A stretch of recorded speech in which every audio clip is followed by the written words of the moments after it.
നമസ്കാരം. സാധാരണക്കാർക്ക് എളുപ്പത്തിൽ മനസ്സിലാകുന്ന രീതിയിൽ വളരെ അത്യാവശ്യമായ നിയമത്തിലുള്ള പരിഹാരങ്ങൾ നിർദ്ദേശിക്കുന്ന വീഡിയോ സീരീസാണിത്. ഇന്ന് ഇവിടെ നമ്മൾ നോക്കുന്നത് എങ്ങനെ ഒരു സാധാരണക്കാരന് ഒരു കൺസ്യൂമർ കേസ് വീട്ടിൽ നിന്ന് ഫയൽ ചെയ്യാമെന്നാണ്. എനിക്കറിയുന്ന പലരും ഒരു സാധനം വാങ്ങിയതിലോ അതോ അവരുടെ സർവീസിൽ ഒരു പ്രശ്നമുണ്ടെങ്കിലോ ആദ്യം ഒരു റിവ്യൂ ഇടും. പിന്നെ ചിലപ്പോൾ സോഷ്യൽ മീഡിയയിൽ ഇതിനെക്കുറിച്ച് പോസ്റ്റ് ചെയ്യും. അത്രമാത്രം. നമ്മുടെ നാട്ടിൽ കംപ്ലയിന്റ് പറയാൻ ആളുകൾക്ക് ധൈര്യമുണ്ട്. പക്ഷേ കംപ്ലയിന്റ് ഫയൽ ചെയ്യാൻ അറിയില്ല. നമുക്കിവിടെ ഏതൊക്കെ സാഹചര്യത്തിൽ കൺസ്യൂമർ കേസ് ഫയൽ ചെയ്യാമെന്നും എങ്ങനെ ഫയൽ ചെയ്യാമെന്നും നോക്കാം. നമുക്ക് കൺസ്യൂമർ കേസ് എപ്പോൾ ഫയൽ ചെയ്യാമെന്ന് നോക്കാം. നമ്മൾ കാശ് കൊടുത്ത് കടയിൽ നിന്ന് വാങ്ങുന്ന സാധനത്തിൻ്റെ സർവീസ് പോരായ്മകൾ ഉണ്ടാകുമ്പോൾ, ഓൺലൈൻ ഫ്രോഡ്, ഒരു സാധനം ഓർഡർ ചെയ്ത് എന്ന് കരുതുക, എന്നിട്ട് നമുക്ക് കിട്ടുന്ന സാധനം വേറൊന്നാണെങ്കിൽ അത് യാതൊരു ക്വാളിറ്റിയും ഇല്ലെങ്കിൽ അപ്പോൾ നമുക്ക് കൺസ്യൂമർ കേസ് ഫയൽ ചെയ്യാം. ഇനി മെഡിക്കൽ നെഗ്ലിജൻസ്, ഒരു ഡോക്ടറുടെ തെറ്റായ നടപടി മൂലം രോഗിക്ക് ഒരു ബുദ്ധിമുട്ടുണ്ടായാൽ, ഉദാഹരണമായി വയറ്റിൽ കത്രിക വെച്ച് മറന്ന സംഭവം നമ്മൾ മറന്നു കാണില്ലല്ലോ. പിന്നെ ഇൻഷുറൻസ് ക്ലെയിം കമ്പനി അനാവശ്യമായി റിജക്റ്റ് ചെയ്താൽ, വീട് പണിയുമായി ബന്ധപ്പെട്ട കോൺട്രാക്ടറുടെ പോരായ്മ അല്ലെങ്കിൽ തെറ്റായ നടപടി തുടങ്ങിയ എല്ലാ കൺസ്യൂമറിൻ്റെ വിഷയങ്ങൾക്കും കംപ്ലയിൻസിനും നമുക്ക് കൺസ്യൂമർ കമ്മീഷനെ സമീപിക്കാവുന്നതാണ്. നിങ്ങൾ കൺസ്യൂമർ കേസ് കൊടുക്കുന്നതിന് മുമ്പേ ഞാൻ ഈ പറയുന്ന കാര്യങ്ങൾ നിങ്ങളുടെ കയ്യിൽ ഉണ്ടെന്ന് ഉറപ്പുവരുത്തുക. സാധനം അല്ലെങ്കിൽ സർവീസ് വാങ്ങിയതിൻ്റെ ബിൽ അല്ലെങ്കിൽ ഇൻവോയ്സ്, എതിർ കക്ഷിയുമായുള്ള കോൺട്രാക്റ്റ്, വാട്സാപ്പ് അല്ലെങ്കിൽ ഇമെയിൽ കമ്മ്യൂണിക്കേഷൻ, ഫോട്ടോസ് അല്ലെങ്കിൽ വീഡിയോസ് തുടങ്ങിയ ഇതിലേതെങ്കിലും നിങ്ങളുടെ കയ്യിലുള്ള കാര്യങ്ങളെല്ലാം നിങ്ങളുടെ കയ്യിൽ റെഡിയാക്കി വയ്ക്കുക. ഈ ജാഗ്രതി പോർട്ടൽ വഴിയാണ് നിങ്ങൾ കൺസ്യൂമർ കേസ് ഫയൽ ചെയ്യേണ്ടത്. അതിന് നിങ്ങൾ ഈ ജാഗ്രതി എന്ന ഗൂഗിൾ ടൈപ്പ് ചെയ്ത് ശേഷം ലിങ്കിൽ ക്ലിക്ക് ചെയ്തു രജിസ്റ്റർ ചെയ്തു ന്യൂ കേസായി ഫയൽ ചെയ്യണം. കംപ്ലയിൻറ്റ് ഫയൽ ചെയ്തു അത് രജിസ്റ്റർ ആയ ശേഷം മാത്രം കോപ്പി എടുത്ത് കൺസ്യൂമർ കമ്മീഷൻ മുമ്പാകെ ഫയൽ ചെയ്താൽ മതി. കംപ്ലയിൻറ്റ് ഫയൽ ചെയ്യും മുമ്പ് നിങ്ങളുടെ കംപ്ലയിൻറ്റിൽ അടങ്ങിയിരിക്കുന്ന ഡോക്യുമെൻറ്റ്സിൻ്റെ ഇൻഡെക്സ് തയ്യാറാക്കണം. നിങ്ങളുടെ കംപ്ലയിൻറ്റിനൊപ്പം ഒരു അഫിഡവിറ്റ്, ഇരു കക്ഷികളുടെയും അഡ്രസ് കാണിക്കുന്ന അഡ്രസ് മെമ്മോ തുടങ്ങിയവ കാര്യങ്ങൾ നിങ്ങൾ ചേർക്കേണ്ടതുണ്ട്. ഈ കംപ്ലയിൻറ്റിൻ്റെയും മറ്റ് ഫോർമാറ്റുകളും അത് ഇംഗ്ലീഷിലും മലയാളത്തിലും ഞാൻ ഡിസ്ക്രിപ്ഷനിൽ കൊടുത്തിട്ടുണ്ട്. താങ്കളുടെ കംപ്ലയിൻറ്റ് താങ്കൾക്ക് ഇംഗ്ലീഷിലോ മലയാളത്തിലോ ഫയൽ ചെയ്യാവുന്നതാണ്. പിന്നെ ഒരു പ്രധാന കാര്യം, നിങ്ങൾ കംപ്ലയിൻറ്റ് ഫയൽ ചെയ്യുമ്പോൾ അത് ഏത് ഡിസ്ട്രിക്റ്റിലെ കൺസ്യൂമർ കമ്മീഷൻ്റെ പരിധിയിലാണ് താങ്കളുടെ ഈ കേസ് വരുന്നതെന്ന് കൃത്യമായി കാണിക്കണം. ഒരു കൺസ്യൂമർ കംപ്ലയിൻറ്റിൽ വേണ്ട കാര്യങ്ങൾ എന്തൊക്കെയാണെന്ന് നമുക്ക് നോക്കാം. ഫസ്റ്റ് നമുക്ക് അത് ഏത് കമ്മീഷനിലാണ് നമ്മൾ ഫയൽ ചെയ്യുന്നതെന്ന് നമ്മൾ എഴുതണം. ഇപ്പോൾ ഈ സാമ്പിൾ കംപ്ലയിൻറ്റിൽ ഞാൻ എറണാകുളത്താണ് ഫയൽ ചെയ്യുന്നത്. ഓക്കെ, ഇനി CC നമ്പർ എന്ന് എഴുതണം. അത് ഏത് വർഷം, ഞാൻ 2026 ഫയൽ ചെയ്തിരിക്കുന്നത്, 2026 എന്ന് എഴുതണം. CC നമ്പർ നമ്മൾ കംപ്ലയിൻറ്റ് ഫയൽ ചെയ്ത ശേഷം കമ്മീഷനാണ് നമുക്ക് നൽകുന്നത്. അതുകൊണ്ട് ആ ഭാഗം മാത്രം ഡാഷ് ഇടുക. പിന്നെ വരുന്നത് പരാതിക്കാരനും എതിർകക്ഷിയും ആരാണെന്നുള്ള അത് വ്യക്തമായിട്ട് എഴുതണം. ഇപ്പോൾ പരാതിക്കാരൻ നമ്മളാണ് ഫയൽ ചെയ്യുന്നതെങ്കിൽ നമ്മളായിരിക്കും പരാതിക്കാരൻ. ഇപ്പോൾ ഈ കേസിൽ ഞാൻ AB എന്നാണ് പേര് കൊടുത്തിരിക്കുന്നത് പരാതിക്കാരൻ്റെ. എതിർകക്ഷിയുടെ പേര് XYZ കമ്പനി എന്നും പറഞ്ഞു. അപ്പോൾ നമ്മുടെ എതിർകക്ഷി ചിലപ്പോൾ ഒരാളായിരിക്കും, ചിലപ്പോൾ രണ്ടാളായിരിക്കും. അപ്പോൾ അവരുടെയൊക്കെ പേര് എഴുതുക. പിന്നീട് നമ്മൾ കൊടുക്കേണ്ടത് അത് ഏത് സെക്ഷൻ പ്രകാരമാണ് നമ്മൾ കൊടുക്കുന്നത്. 2019 കൺസ്യൂമർ പ്രൊട്ടക്ഷൻ ആക്ട് പ്രകാരം 35 സെക്ഷൻ പ്രകാരമുള്ള ഇത് പ്രകാരമാണ് നമ്മൾ കേസ് ഫയൽ ചെയ്യുന്നത്. ഇത്രയും ഭാഗങ്ങൾ നമ്മൾ മെയിൻ ഹെഡിങ്ങിൽ വരും. പിന്നെ വരുന്നത് നമുക്ക് ഫാക്ട്സ് ഓഫ് ദ കേസ്, വസ്തുതകൾ. ഇപ്പോൾ ഒരു ഉദാഹരണമായി ഞാൻ പറയുകയാണെങ്കിൽ, നിങ്ങളൊരു പേപ്പറിലൊരു പരസ്യം കാണുന്നു, നിങ്ങളുടെ കുട്ടി ഒരു പേപ്പറിലൊരു പരസ്യം കാണുന്നു, ഇന്ന സ്ഥാപനത്തിൽ ജോയിൻ ചെയ്താൽ, അത് പഠിച്ച് കംപ്ലീറ്റ് ചെയ്താൽ നിങ്ങളെ വിദേശ രാജ്യങ്ങളിലേക്ക് കൊണ്ടുപോകുന്നു, അവിടെ കൊണ്ടുപോയി നിങ്ങൾക്ക് നല്ലൊരു ജോലി വാഗ്ദാനം ചെയ്ത് കൊണ്ടുള്ളൊരു പത്രപരസ്യം. നിങ്ങളത് പ്രകാരം അത് വിശ്വസിച്ച് നിങ്ങൾ ആ സ്ഥാപനത്തിൽ ചെന്നു. ആ സ്ഥാപനം നിങ്ങൾ കൺവിൻസ്ഡായി. ഉടനെ തന്നെ നിങ്ങൾ അവിടെ ചേർന്നു, പൈസ കൊടുത്തു. അതുപ്രകാരം നിങ്ങളവിടെ പഠിച്ചു തുടങ്ങി. പക്ഷേ കുറച്ച് നാൾ കഴിഞ്ഞപ്പോൾ മനസ്സിലായി ഇതിന് അംഗീകാരങ്ങളൊന്നുമില്ല, അതൊരു തട്ടിപ്പ് പ്രസ്ഥാനമായിരുന്നു. കൂടാതെ അത് പല കേസുകൾ ഇവർക്കെതിരെ വന്നിട്ടുണ്ടെന്ന് നിങ്ങൾക്ക് മനസ്സിലായി. അപ്പോൾ നിങ്ങൾ റീഫണ്ട് ചോദിച്ചു. ഇനി നിങ്ങൾ കംപ്ലീറ്റ് ചെയ്തു തന്നെ വിചാരിക്കുക. അതിനുശേഷമാണ് നിങ്ങൾ മനസ്സിലാക്കുന്നതെങ്കിലും നിങ്ങൾക്ക് തട്ടിപ്പാണെന്ന് മനസ്സിലായെങ്കിൽ നിങ്ങൾ റീഫണ്ട് ചോദിച്ചു എന്ന് വിചാരിക്കുക. റീഫണ്ട് ചോദിക്കുമ്പോൾ അവർ പറ്റില്ല എന്ന് പറയും. അപ്പോഴാണ് സാധാരണ തർക്കം തുടങ്ങുന്നത്. അപ്പോഴാണ് കോസ് ഓഫ് ആക്ഷൻ ഉണ്ടാകുന്നത്. അതായത് എന്നാണ് ഈ തർക്കം തുടങ്ങുന്നതെന്ന് സൂചിപ്പിക്കുന്ന ഇതിനാണ് തർക്കം തുടങ്ങിയ തീയതി, അതായത് കോസ് ഓഫ് ആക്ഷൻ. അത് നിങ്ങൾ കൃത്യമായിട്ട് എഴുതണം. കാരണം 2 വർഷത്തിനുള്ളിൽ തർക്കം തുടങ്ങി 2 വർഷത്തിനുള്ളിൽ നിങ്ങൾ പരാതി ഫയൽ ചെയ്തിരിക്കണം.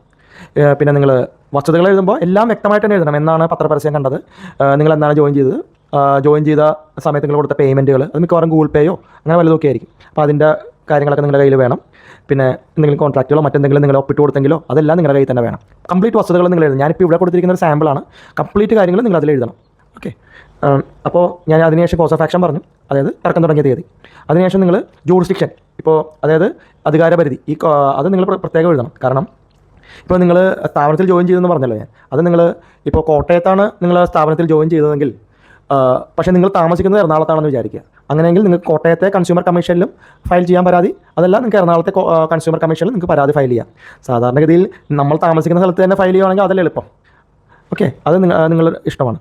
പിന്നെ ഉള്ളത് പ്രയർ പോർഷൻ, അതായത് അപേക്ഷ. നമുക്ക് എന്തൊക്കെ വേണം, അതൊക്കെ ഏതൊക്കെ ഹെഡിൽ വേണം നമ്മൾ വ്യക്തമായിട്ട് എഴുതണം. അത് ഞാൻ പിന്നീട് പറയാം, ഈ വീഡിയോയുടെ പിന്നീട് ഞാൻ പറയാം. പിന്നെ അനുബന്ധങ്ങൾ, നമ്മൾ എന്തെല്ലാം കാര്യങ്ങളാണ് ഇതിൻ്റെ കൂടെ വെക്കുന്നതെന്ന്, അതായത് ഡോക്യുമെൻറ്റ്സ്, നമ്മളെ തെളിവുകൾ നമ്മൾ കൂടെ വെക്കുന്നതെന്ന് നമ്മൾ അതിൽ എഴുതണം. അതായത് നമ്മൾ സാധാരണ വെക്കാറുള്ളത്, ഫസ്റ്റ് തന്നെ നിങ്ങളൊരു നോട്ടീസ് അയക്കണം. നിങ്ങൾ തർക്കം തുടങ്ങിയാൽ എന്നാണോ തർക്കം തുടങ്ങുന്നത് അപ്പോൾ അന്ന് മുതൽ നിങ്ങളൊരു ഒരു ലോയർ നോട്ടീസ്, ലീഗൽ നോട്ടീസായിട്ട് നിങ്ങൾ അയക്കണം.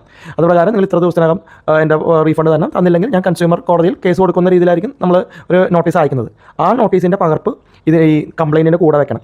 അത് നമ്മളിവിടെ എഴുതണം എന്തൊക്കെയാണ് നമ്മൾ വെക്കുന്ന പകർപ്പുകളെന്ന്, അനുബന്ധങ്ങളെന്ന്. അപ്പോൾ നോട്ടീസിൻ്റെ പകർപ്പ് വെക്കണം.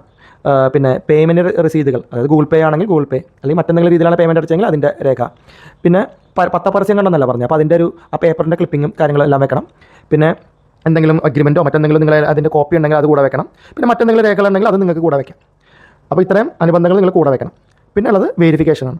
സാധാരണ ഒരു സിവിൽ കേസിൽ നമ്മൾ വെരിഫിക്കേഷൻ വെക്കാറുണ്ട്. അപ്പോൾ അതിൽ ഞാൻ ഡാഷ് ഇന്നാളുള്ള മകനാണ് എന്ന രീതിയിലാണ് നമ്മൾ വെക്കാറുള്ളത്. അത് നമ്മൾ വെക്കണം. ചില കൺസ്യൂമർ കമ്മീഷനുകൾ അത് നിർബന്ധം പിടിക്കാറില്ല, കാരണം നമ്മൾ സെപ്പറേറ്റ് അഫിഡവിറ്റ് വെക്കുന്നുണ്ടല്ലോ. പക്ഷേ ഞാൻ വെരിഫിക്കേഷൻ നിർബന്ധമായും വെക്കാറുണ്ട്. അപ്പോൾ ഇത്രയും കാര്യങ്ങളാണ് നമ്മളൊരു കൺസ്യൂമർ കംപ്ലയിൻറ്റ് ഫയൽ ചെയ്യുമ്പോൾ ശ്രദ്ധിക്കേണ്ട കാര്യങ്ങൾ. ഇനി നമുക്ക് അഫിഡവിറ്റ്, ഇതിൻ്റെ ഒപ്പം തന്നെ ഒരു അഫിഡവിറ്റ് ഫയൽ ചെയ്യുന്നുണ്ട്. ആ അഫിഡവിറ്റിൻ്റെ കാര്യങ്ങൾ എന്തൊക്കെയാണെന്ന് നോക്കാം. നമ്മൾ നേരത്തെ കംപ്ലയിൻറ്റിൽ കൊടുത്ത പോലെ തന്നെ ഹെഡിങ് സെയിം തന്നെയായിരിക്കും അഫിഡവിറ്റിൻ്റെ, അതായത് സത്യവാങ്മൂലത്തിൻ്റെ. പിന്നീട് അതിൽ നമ്മൾ പറയേണ്ടത് നമ്മൾ ആരാണ്. അപ്പോൾ ഞാൻ ഇന്ന ആളുടെ മകനാണ്, ഇന്ന വിലാസത്തിൽ താമസിക്കുന്നു എന്ന് പറയണം. അതിനുശേഷം നമ്മളെ തന്നെ പരിചയപ്പെടുത്തിയ ശേഷം നമ്മൾ ആ കംപ്ലയിൻറ്റിൽ പറഞ്ഞേക്കുന്ന കാര്യങ്ങളുടെ വളരെ ചെറുതായിട്ട് ഞാൻ ചുരുക്കം എന്ന് വേണമെങ്കിൽ പറയാം, വളരെ ചെറുതായിട്ട് നമുക്ക് അതിനെക്കുറിച്ച് പറയണം. ഒരു ചെറിയൊരു പാരഗ്രാഫ്, വളരെ കുഞ്ഞൊരു പാരഗ്രാഫിൽ. അതിനുശേഷം നമ്മളിത് വായിച്ച വിവരങ്ങൾ സത്യമാണെന്നും അടുത്ത പാരഗ്രാഫ്. പിന്നെ നമ്മൾ കംപ്ലയിൻറ്റിൽ എത്ര പാരഗ്രാഫ് ഉണ്ടോ, ഇപ്പോൾ ഞാൻ കൊടുത്തൊരു കംപ്ലയിൻറ്റിൽ 9 പാരഗ്രാഫ് ഉണ്ടെന്ന് വിചാരിക്കുക, മൊത്തം ഖണ്ഡികകൾ. അപ്പോൾ 1 മുതൽ 9 വരെ പറയുന്ന കാര്യങ്ങൾ, പാരഗ്രാഫിലെ കാര്യങ്ങൾ അല്ലെങ്കിൽ ഖണ്ഡികയിലെ കാര്യങ്ങൾ സത്യമാണെന്ന് നമ്മൾ പറയണം. എത്ര പാരഗ്രാഫ് ഉണ്ടോ അതിലെ കാര്യങ്ങളെല്ലാം സത്യമാണെന്ന് നമ്മൾ പറയണം. പിന്നെ പരാതിയിൽ ആവശ്യപ്പെട്ടിരിക്കുന്ന പ്രാർത്ഥനകളും സഹായങ്ങളും നമുക്ക് അനുവദിച്ച് തരണമെന്ന് പറയണം. എന്നിട്ടും നമ്മൾ മറ്റ് പരാതിയൊന്നും നമ്മൾ ഇതിനു മുമ്പ് വേറെ കോടതിയിലും സമർപ്പിച്ചിട്ടില്ലെന്ന് നമ്മൾ പറയണം. എന്നിട്ടും അതിനടിയിൽ എഴുതണം, മുകളിൽ പറഞ്ഞിരിക്കുന്ന കാര്യങ്ങളെല്ലാം എൻ്റെ അറിവിലും വിശ്വാസത്തിലും ശരിയും സത്യവുമാണെന്ന് സത്യപ്രസ്താവന ചെയ്യണം. എന്നിട്ടും നമ്മുടെ ഒപ്പ് നമ്മൾ ഇടണം. പിന്നെ സാധാരണ ഇതിൽ ഇത് അറ്റസ്റ്റ് ചെയ്യണം. ഒരു അഭിഭാഷക മുഖേനയാണ് സാധാരണ അറ്റസ്റ്റ് ചെയ്യാറ്, അല്ലെങ്കിൽ നിങ്ങൾക്ക് നോട്ടറൈസ് ചെയ്യാം. നിങ്ങൾക്ക് അത് അറ്റസ്റ്റ് ചെയ്യണം. അഫിഡവിറ്റ് അറ്റസ്റ്റ് ചെയ്തിട്ടാണ് നമ്മൾ കംപ്ലയിൻറ്റിനൊപ്പം സമർപ്പിക്കേണ്ടത്. ഓക്കെ. നിങ്ങൾ നഷ്ടപരിഹാരം ചോദിക്കുമ്പോൾ വെറുതെ ഒറ്റയടിക്ക് 5 ലക്ഷം 10 ലക്ഷം വേണമെന്ന് പറയരുത്. മറിച്ച് നിങ്ങളതിന് ബിസിനസ് നഷ്ടം, മാനസിക വിഷമം, ട്രാവൽ എക്സ്പെൻസ്, സമയനഷ്ടം, കോടതി ചെലവുകൾ തുടങ്ങിയ പല ഹെഡുകളായി തിരിച്ച് വേണം. ഓരോ ഹെഡുകളിൽ ഇത്ര തുകകൾ വേണമെന്ന് വേണം പറയാൻ. അങ്ങനെ വേണം നഷ്ടപരിഹാരം ചോദിക്കാൻ. ഞാൻ ഡിസ്ക്രിപ്ഷനിൽ കൊടുത്തിരിക്കുന്ന ഇംഗ്ലീഷിലും മലയാളത്തിലുമുള്ള ഫോർമാറ്റുകൾ ഒരു ആധികാരികമായ ഫോർമാറ്റല്ല. അതിൽ കേസുമായി ബന്ധപ്പെട്ട കൂടുതൽ കാര്യങ്ങൾ താങ്കൾ എഴുതേണ്ടതുണ്ട്. വലിയ തുകയ്ക്കുള്ള കേസാണെങ്കിൽ ഒരു നിയമ വിദഗ്ധൻ്റെ സഹായം തേടുന്നതിൽ തെറ്റില്ല. പരാതിയിലെ എല്ലാ പേജുകളും ഒപ്പുവെക്കണം. സത്യവാങ്മൂലം അറ്റസ്റ്റ് ചെയ്യണം. ആദ്യം ഈ ജാഗ്രതയിൽ രജിസ്റ്റർ ചെയ്ത ശേഷമേ പരാതിയും അതിൻ്റെ പകർപ്പുകളും എടുക്കാവൂ. ഇനി പകർപ്പുകൾ എന്ന് പറയുമ്പോൾ അതിന് ഒരു original, complaint affidavit and documents, പിന്നെ അതിൻ്റെ 2 കോപ്പി. കൂടാതെ എതിർകക്ഷികൾക്ക് നമ്മൾ തന്നെ അതിൻ്റെ കംപ്ലയിൻറ്റും അഫിഡവിറ്റും ഡോക്യുമെൻറ്റ്സ് എല്ലാം നമ്മൾ തന്നെ കൊടുക്കണം, കോപ്പീസ് കൊടുക്കണം. അപ്പോൾ അത് എത്ര ഓപ്പോസിറ്റ് പാർട്ടികളുണ്ടോ അതനുസരിച്ച് അത്രയും പകർപ്പുകളും കൂടെ വെക്കണം.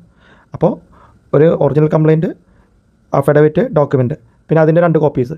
ഇത് നമുക്ക് കൺസ്യൂമർ കോടതിയുടെ ആവശ്യത്തിന് വേണ്ടിയുള്ളതാണ്. പിന്നെ ഓപ്പോസിറ്റ് പാർട്ടികൾക്ക് അയച്ചു കൊടുക്കാൻ വേണ്ടി എത്ര ഓപ്പോസിറ്റ് പാർട്ടികളുണ്ടോ അതനുസരിച്ച് ഉള്ള പകർപ്പുകളും കൺസ്യൂമർ കോടതിയിൽ തന്നെ നമ്മൾ കൊടുക്കേണ്ടതാണ്. ഇനിയും താങ്കൾക്ക് ഇത്തരം വിവരങ്ങൾ അറിയാൻ ഈ channel like, share and subscribe ചെയ്യുക.